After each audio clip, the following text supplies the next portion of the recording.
Queridos irmãos, boa noite. Que a paz do Divino Mestre Jesus permaneça em nossos corações. Hoje nós vamos falar do capítulo 24 do Evangelho segundo o Espiritismo. Esse capítulo tem vários itens. Hoje nós vamos falar do 13 e do 14. Mas o tópico do capítulo é não ponhais a candeia debaixo do alqueire. A verdade, a gente fazendo a explicação, a verdade deve prevalecer em qualquer circunstância. Porque Jesus falava por parábola. Nesse capítulo 13, ele fala da coragem da fé. Aquele que confessar e me reconhecer diante dos homens, eu também o reconhecerei e confessarei diante do meu Pai que está no céu. E aquele que me renegar diante dos homens, também eu o renegarei diante do meu Pai que está no céu. É uma passagem de Mateus, capítulo 10, versículo 32 e 33. Ainda nesse capítulo, ele fala da coragem. A coragem das opiniões próprias sempre foi tida em grande estima entre os homens, porque há mérito em afrontar os perigos, as perseguições, as contradições e até simples sarcasmo, as quais se expõem quase sempre àqueles que temem proclamar abertamente as ideias de toda a gente. Nós sabemos que para ter coragem, para ter fé da sua opinião, porque muitos renegaram Jesus.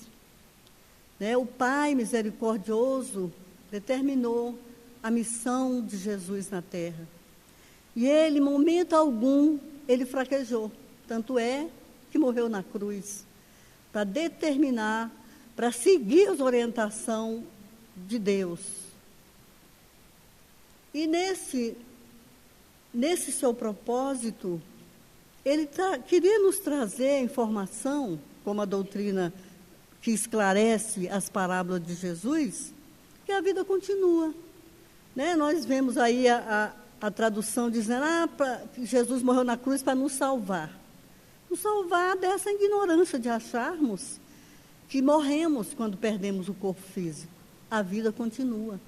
E é isso que ele pôde trazer para nós com todo aquele sacrifício que ele passou. E também nos orientar que devemos estar com a nossa convicção das nossas opiniões dentro dos projetos do Pai Celestial, dentro da doutrina, dentro da verdade. Então, quando nós vamos falar de Jesus, dos 10 mandamentos, e tem um item dos 10 mandamentos que ele fala, não matareis. Esse não matar, às vezes a gente questiona, é não matar, é tirar a vida de alguém. Mas quando nós maltratamos o nosso próximo, nós estamos matando a força de vontade, matando a esperança daquele irmão. É uma forma de matar também.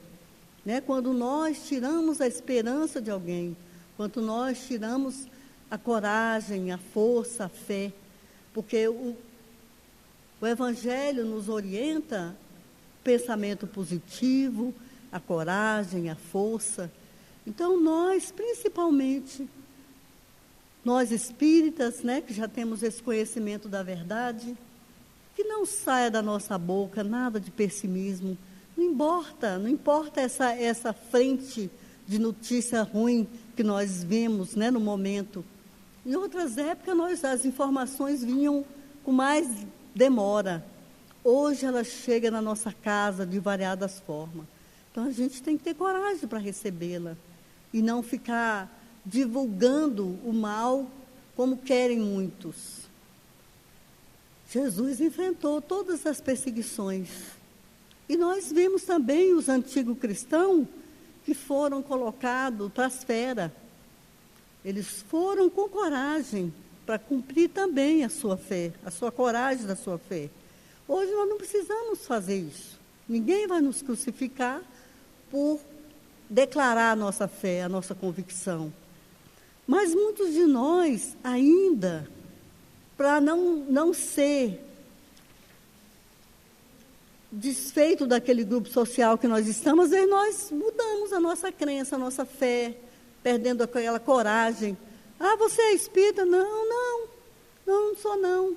Né? Às vezes nega com medo de ser punido por aquele grupo que faz parte. Né? Então, nós temos que ter cuidado com isso. Né? Porque a nossa convicção é a nossa coragem, a nossa fé. De ir até o fim com o nosso propósito dentro do Evangelho de Jesus. E coragem, nós sabemos que a fé, ela pode ser do tamanho de um grão de mostarda, como diz o Evangelho, que ela vai ter um propósito de superar todas as dificuldades. Porque a fé, ela transporta a montanha. Ela pode ser do tamanho de um grão de mostarda. Então, nós vemos a necessidade dessa nossa confiança perante a sociedade que nós nos encontramos. Porque, senão, vamos seguir o modernismo, né? Sair do nosso propósito de cristão, de espírita, para fazer o que os outros querem. Tem pessoas que têm vergonha de falar a sua religião com medo, né, de sair daquela amizade que faz parte. Em várias passagens do Evangelho de Jesus, salienta a importância dessa coragem da fé. Nós sabemos que o homem deve viver de conformidade com as suas crenças. Empossar a ideia empossar uma ideia é muito pouco. Nós temos que demonstrar, nós temos que agir conforme a nossa convicção. Eu não posso falar uma coisa e fazer outra. Eu tenho que seguir naquele meu projeto de fazer o melhor. É a minha convicção, eu tenho aquela coragem de fazer aquilo que eu aceito, que eu tenho aquilo que do meu feitio. Eu não vou mudar, né, como diz o pessoal, mudar de casaca só porque eu vou agradar alguém. É necessário ser fiel nesse ideal. Em um mundo corrompido, a fidelidade é uma concepção da vida mais pura, que não costuma ser fácil. Nós sabemos que não é fácil, né? Mas temos que manter a nossa convicção naquilo que acreditamos. Muitas vezes nós somos pegos de surpresa, né, para nos depor sobre o Evangelho de Jesus, sobre a doutrina espírita. Muitas das vezes somos chamados a prestar esse depoimento. E é preciso que esse depoimento seja firme. Não, eu acredito na reencarnação. Eu acredito que a vida continua. Quem quiser aceitar, muito bem. Quem não quiser, paciência. Né? É a nossa certeza que tem que prevalecer. Nós vemos aí os exemplos que recebemos constantemente muito tristes. A doutrina espírita não nos proíbe nada. Né? Ela só nos recomenda para que tenhamos cuidado com o exagero. Ela não nos proíbe, ela nos ensina e nos orienta. Aí nós temos que passar pelo nosso crivo da razão e verificar o que nós estamos saindo daquele rito correto, daquele rito do cristão. A humanidade vive um período de grave crise moral. Sob o nome de liberdade, impera a libertinagem. A título de diversidade de costumes, a criatura se mantém os mais estranhos desregramentos. Há inúmeros desalentados ocupando elevados cargos e vivendo no luxo.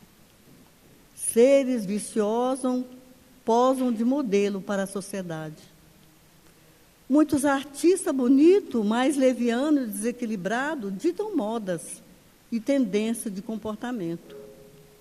A promiscuidade e a troca constante de namorado e de esposo não chocam mais. Nesse contexto, ser sóbrio, trabalhador, honesto e responsável parece quase exótico. Um homem pouco reflexivo pode se sentir tentado a seguir a onda da modernidade. Entretanto, é preciso ponderar um pouco. Hábitos que destroem a integridade física e psíquica o lar e a própria dignidade de quem os adota não pode ser saudável. A corrupção dilacera a sociedade. Ela implica o desvio do dinheiro que pode salvar e melhorar inúmeras vidas. A promiscuidade sexual deixa um rastro de desencanto e doenças nas vidas de quem a adota. Perante o mundo conturbado e violento, o homem precisa refletir a respeito das suas ideias.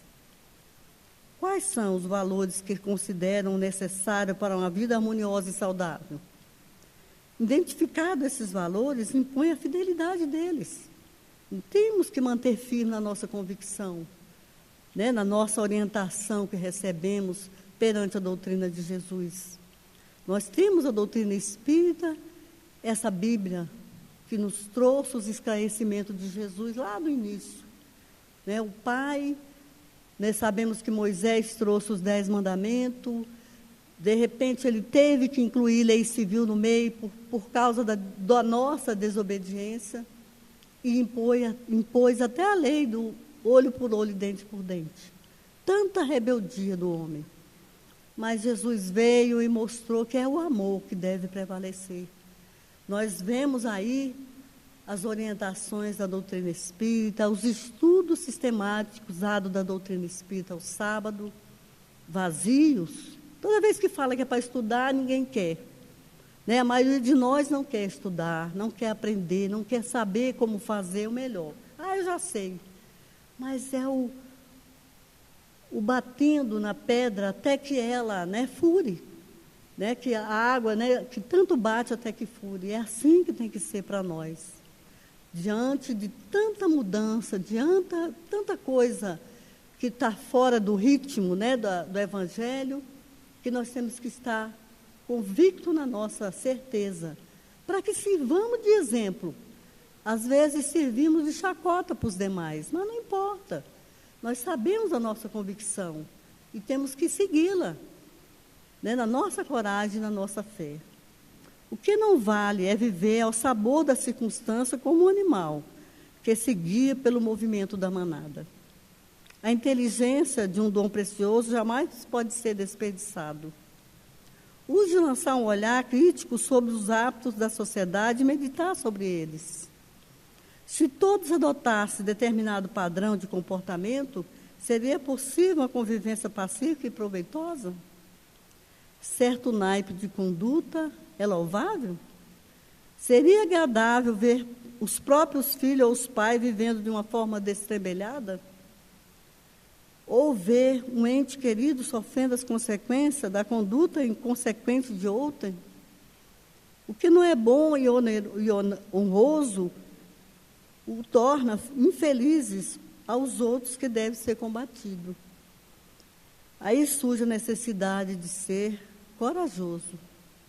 Viver de acordo com os padrões mundanos é fácil. Difícil é empossar ideias nobres e viver com nobreza. Ser fiel ao ideal não implica tornar-se conversor compulsório dos semelhantes. A liberdade de consciência é o imperativo da vida em sociedade. Entretanto, respeitar a liberdade dos outros não significa ser convivente com seus equívocos. Para viver em paz, é necessário aprender a conviver com o diferente. Mas viver pacificamente não é sinônimo de ser passivo. Em certo momento, a omissão é um escândalo. Sempre que o chamado a dar opinião sobre questões éticas, é importante ser honesto, embora mantendo a gentileza. Não precisamos ser mal educados, não precisamos destratar ninguém. Quando nós temos a conduta reta, quando nós exemplificamos essa conduta reta, ela por si só já traz as regras do respeito, da consideração e do certo, do verdadeiro. Sempre que chamada se a opinião não agradar, paciência. Perante condutas que prejudiquem inocente ou patrimônio público, deve-se atuar em defesa do bem e da ética. Em tudo e qualquer caso, agir corretamente, mesmo em prejuízo dos próprios interesses imediatos. Uma vida honrosa é a maior e mais corajoso testemunho que um homem pode dar das suas crenças. É dessa forma, nós sabemos que a doutrina espírita, o Consolador prometido de Jesus, trouxe toda a exemplificação daquilo que Jesus falou lá no início, há mais de 2000 anos. Ele não tinha outra forma de falar a não ser por parábola. Nós vimos o que aconteceu com Moisés, a maioria não deu muita atenção. E ele teve que implantar a sua lei de olho por olho, dente por dente. Então, nós não podemos deixar essa lei voltar, essa lei ser implantada em nossos corações, porque já temos conhecimento, graças a Deus, que a doutrina espírita já veio clareando tudo, dizendo que a morte não existe, que a reencarnação é verdade, porque os irmãos que aqui vêm trazer os seus depoimentos, falam abertamente dos seus erros, daquilo que não fizeram, para que nós possamos corrigir e não fazer igual eles, perdendo tempo. Então, essa oportunidade da reencarnação é importantíssimo para nós. Que nós não percamos tempo em não aprender, em não professar essa informação valiosa, de seguir em frente. Né? Hoje, nós podemos falar mais abertamente dessa doutrina, porque tivemos Francisco Cândido Xavier. Hoje, todos que, quando a gente fala espírita, ele já se reporta a Francisco Cândido Xavier, com as suas obras maravilhosas de esclarecimento, tirando todas as dúvidas.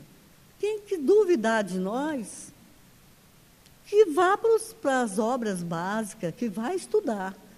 Porque nós não podemos aceitar um leigo que não estudou, que não sabe nada, nos afrontar. Então, toda vez que formos questionados, nós podemos mostrar as obras de Francisco Cândido Xavier, porque ela nos traz os esclarecimentos da doutrina espírita com a maior transparência possível. Todas as obras básicas, nos informando da forma correta que devemos nos conduzir na vida. E nós não podemos deixar que isso não seja aplicado por nós, diante da nossa conduta, diante do nosso pensamento, até uma palavra, irmão. Diante de toda essa crise que nós vivemos, nós temos que ter cuidado, porque o desregramento é grande. Quando pedirmos a nossa opinião, que sejamos firmes na fé, que tenhamos coragem de falar a verdade. Doa quem doer, porque ela tem que prevalecer os ensinamentos de Jesus, para que nós possamos saber que temos que passar isso para os nossos netos, para os nossos filhos, para os bisnetos. Um dia eles vão verificar, assim como hoje nós estamos vendo as obras de Francisco Cândido Xavier, eles também vão saber que nós professamos essa doutrina e nos orientamos por essa orientação de Jesus através da doutrina espírita, que clareia tudo na nossa vida. Gostaríamos que todos estivessem dentro dela, sabendo essa verdade. É uma verdade que nos conduz à mudança, à reforma íntima, para que nós possamos ser felizes, pois sabemos que é só dessa forma que conseguimos ter uma vida melhor, na convicção da paz, da esperança e da caridade. Temos a orientação do orar e vigiar. Então, é uma constante. Temos que ficar bem alerta, no orar e vigiar, a todo instante, porque somos tentados. Muitas das vezes, quando eu comecei a estudar a doutrina, eu falava, por que o livre-arbítrio não nos tolhe de certas coisas? Eu vou morar no interior, vou morar no meio do mato, porque aí eu não vou assistir televisão, não vou ver nada, não vou ser tentado. Mas a doutrina também nos informa que não adianta de nada, que é aqui no meio dessa muvuca toda que nós temos que aprender e saber. E é doído, porque é um constante orar e vigiar mesmo, em todos os minutos, na nossa casa, no templo que nós nos filiamos, na rua, no trânsito, nosso local de trabalho. É todo o tempo nós temos que estar orando e vigiando para que nós não sejamos pegos nas tentações, que são inúmeras em toda parte. Mas com essa coragem da fé, com a coragem que Jesus nos deu, vamos conseguir seguir em frente, nos melhorando com o nosso pensamento positivo, né, fazendo o nosso estudo do Evangelho segundo o Espiritismo ao sábado, fazendo o nosso culto no lar, porque nós sabemos que o culto do lar protege a nossa casa, a nossa família. A oração é um poder grandioso, não podemos esquecer em nenhum momento. Né? A hora de sair de casa, a hora de dormir, a hora de levantar, é o nosso amuleto, a oração. Não temos outro. E a nossa postura perante a vida, o nosso pensamento, a nossa forma de agir, as nossas convicções, as nossas ideias. Temos que ficar firme nessa fé, na esperança, na caridade, fazendo o melhor onde estivermos, tentando o possível para não sair dessa linha do Cristo, porque nós sabemos que estamos já nessa reencarnação para aprender mais, para evoluir, e não podemos sair daqui deixando de fazer aquilo que nós viemos, para que nós possamos, quando chegar do outro lado, prestar essa conta de uma forma mais verdadeira. Os irmãos estão sempre do nosso lado, trazendo as informações. Que errou, que não fez direito. São os depoimentos verdadeiros desses irmãos que retornam. E muitos ainda nos questionam, mas ninguém voltou para falar nada. Ninguém voltou. Você queria que voltasse em carne? Que voltasse no corpo de carne para falar isso, para você acreditar? Porque nós acreditamos em Deus. Nós não pegamos Deus. Nós sabemos que Ele existe, porque Ele existe em toda parte. Né? A primeira questão do Livro dos Espíritos é quem é Deus, não é quem. Então, Deus é a natureza toda, somos todos nós, é que forma Deus. Se eu maltratar o irmão, eu estou ferindo Deus, porque Ele é a representação de Deus. Estamos aí com esse problema da água. Por que nós estamos com esse problema da água? Porque nós infringimos a natureza, infringimos Deus. Tudo é Deus, o sol é Deus, a água é Deus, a lua, a chuva, tudo é Deus. Ele é tudo na nossa vida. O próximo é Deus. Por isso é que o ensinamento maior é amar a Deus e ao próximo como a nós mesmos. E esse amar o próximo requer de nós uma luta constante, para que nós aceitemos, para que nós ajudemos, para que nós tenhamos paciência. É fácil? Não é fácil. Né? Nós sabemos que a reencarnação é uma prova. Nós estamos no mundo de prova e expiação, porque ainda precisamos aprender mais. Quando sair desse mundo de prova e expiação para entrar numa regeneração, tomara que nós tenhamos condições de entrar nele e não voltemos em outra reencarnação no de prova de novo em outro lugar. Né? Que estejamos sabedores dessa força que Jesus dá para nós, dessa certeza que nós tenhamos que continuar. Porque é nessa certeza, nessa fé que nós vamos ser felizes, que vamos ter saúde, que vamos ter paz e harmonia interior, fazendo essa nossa reforma íntima, no amar a Deus sobre todas as coisas. Muito obrigado, que Deus acompanhe a todos. Obrigada.